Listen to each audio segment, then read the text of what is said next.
Hi, my name is Irv Bloom. I am Vice President at Flagstaff Medical Center.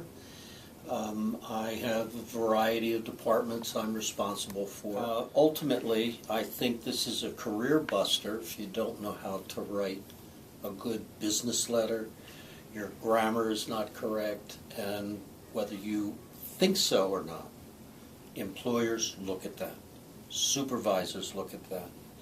And when you start out by, let's say, providing a resume to a potential employer, if that is not written right, if you have misspellings, you have poor grammar in there, I can guarantee you, you will go down to the bottom of the list before you get finished. And that's trying to start a career, let alone what goes on during your career. If I had a choice of people that had equal skills, except in writing, the one that does not know how to write properly is the one that's going to be out. Emails, business correspondence, they are different. What happens, I think, after a period of time that people forget which is which.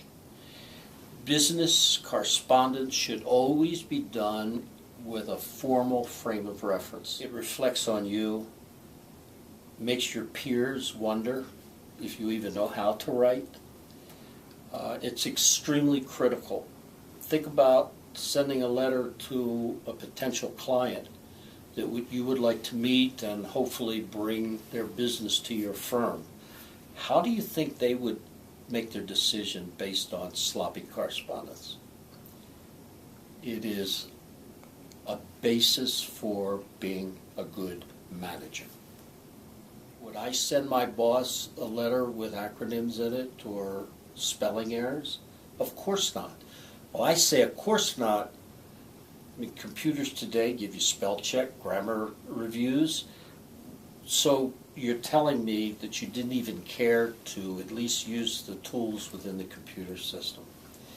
That does not bode well with executives in management positions. Early in my career, we still used what was called carbon paper. And secretaries would sit and type your letter from dictation with a carbon paper so that they had a duplicate. When I would receive copies of that and I would do my own editing, it meant that it had to be retyped altogether. Even though in those situations I still would not allow a letter going out unless I missed it myself.